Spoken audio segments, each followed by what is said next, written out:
right? This guy died in 2018, 6 years ago, which... Shit. The longer I live, the more shit that I see, the more the more things that I see and experience, the more that I get to remember from whenever I died in 2018. It fucking blows my mind. I keep coming across this stuff, and it's usually at points in time where important things tend to line up. Let's see. May 1st. The night of May 1st, or I guess the morning, early morning of May 1st, the early morning of May 1st, late night of April 30th. I got to experience a connection. I closed my eyes at 11:35, 11:45, around there at night. And as soon as I closed my eyes here, I opened my eyes in another timeline, another reality or a parallel reality, where that version of me wasn't going to bed. He was chock full of energy. He didn't really know why. He just got up and was taking shit to the kitchen. And the stove light was off. The kitchen light was off. And he heard somebody on the back porch. When I say he, I'm referring to the other version of me. And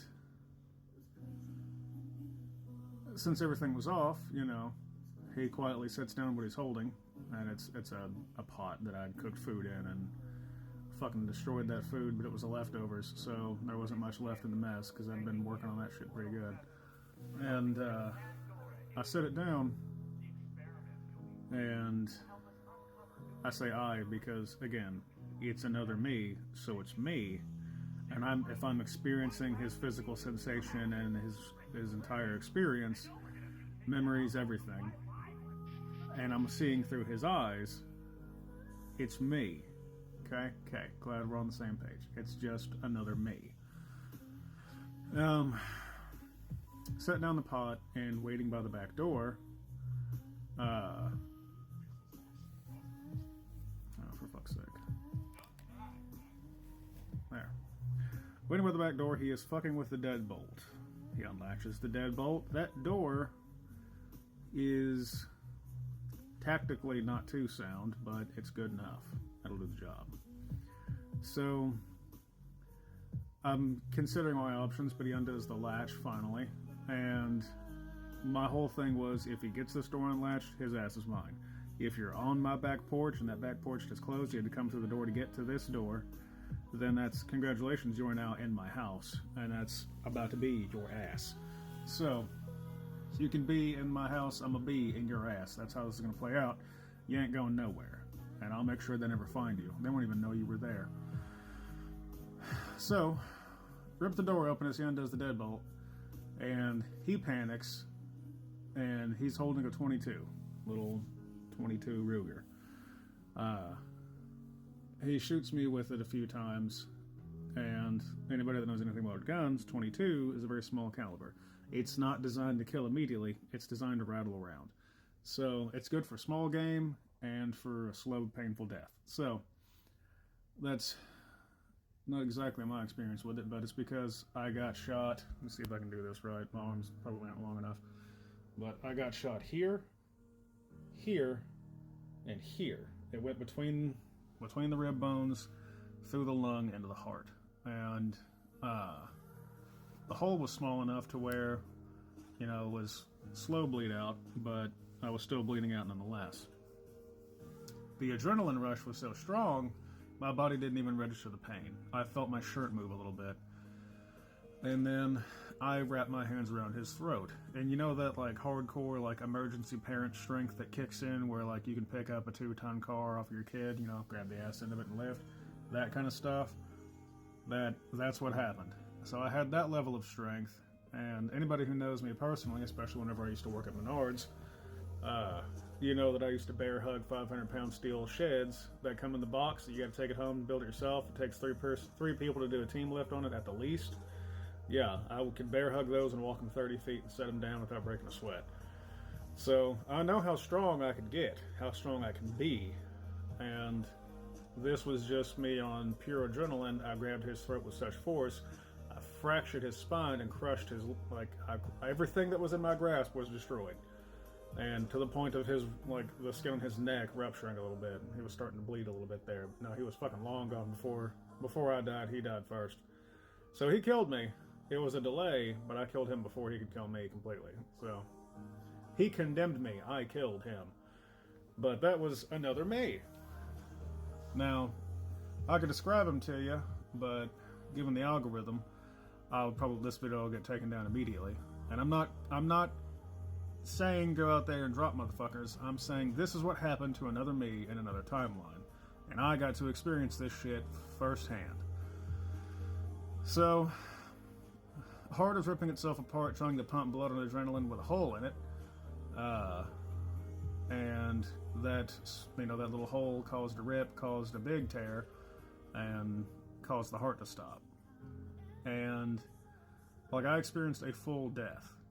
Like, I knew that I only had a few minutes left before everything shut down. I spent my last minutes loving on my cat, telling all my loved ones what happened in messages, sending them voice messages so they can hear me one last time, and then I laid down on my bed, knew that I was about to finally pass over, and that was it. I blink as I'm laying back in my bed. All of a sudden, I don't feel the pain anymore. I don't feel, the slow increase of cold. I feel warm and okay. I just feel fine. And when I blinked, the second I blinked, a woman appeared at the end of my bed. In that transition like that, the open close, yeah, suddenly she's there. She extends her hand. She's very pretty. And if you're out there watching, or if you're hovering around watching, yeah, you know who you are. But she extended her hand and said, "It's time to go. And do you understand?" And I said, "Yeah, I know that I'm dead. I know that this is it. But this isn't my first time, so it's okay. I know I'm going to be okay." I take her hand, and, or I scoot down to the end of the bed. My feet are on the floor, but I'm not standing up just yet. And I'm just kind of, like, dealing with this. And I'm accepting it. And it's kind of annoying, I guess, is the way to put it. I don't like it. This isn't what I wanted. It's not how I wanted to go. This shouldn't have happened. That kind of stuff. But I accept that it did. There's nothing I can do to change it. So, But I take her hand, I stand up, and I blink, and when I do, we're now on the other side fully. And we visit my loved ones in their dreams, and that's one of the hardest things that I've had to do, is explain to them, like, look, this dream isn't reality. This isn't real. You're going to wake up and you're going to see messages from me because I died. But I was able to tell you that I love you there before I passed. And the hardest one was the last one. And she just did not want to accept it in the dream, that this wasn't real, and that because I was there, it was incredibly real. Because I have a significant presence in dream world. I've always had it.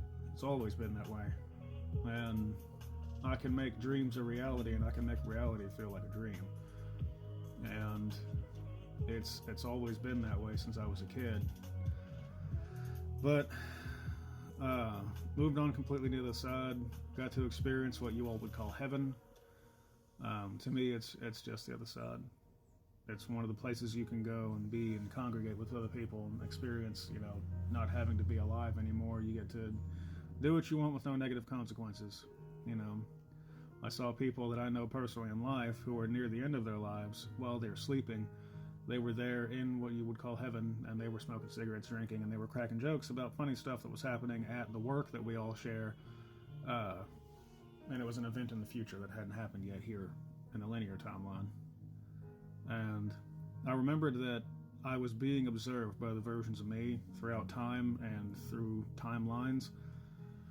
And I concentrated on the one that would be most likely to be observing, which is me. So, the sleeping me. And whenever I concentrated on that connection, I melded with it and woke up here.